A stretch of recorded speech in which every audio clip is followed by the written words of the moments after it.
I've managed to subcontract the this year's hop picking to the kids.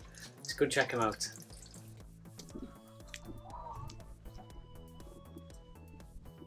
How you getting on, girls? Finished yet?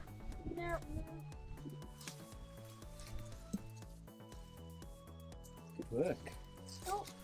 So this is Saaz hops, which I've trained all the way around the top there, and it has been going over into the field behind.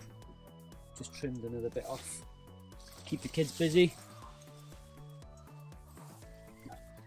Not a bad harvest. I reckon it'll fill this bucket. Oh my god. I'm gonna do Might have to sell some of this, right?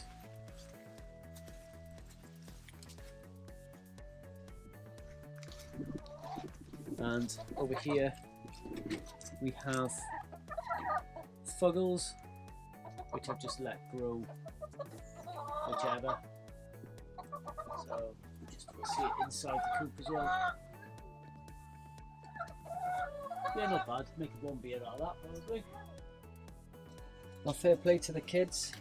This is the final amount of Saaz hops.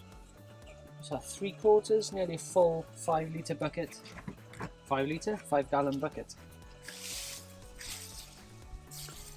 Beautiful. Right, better package them up. Leaf.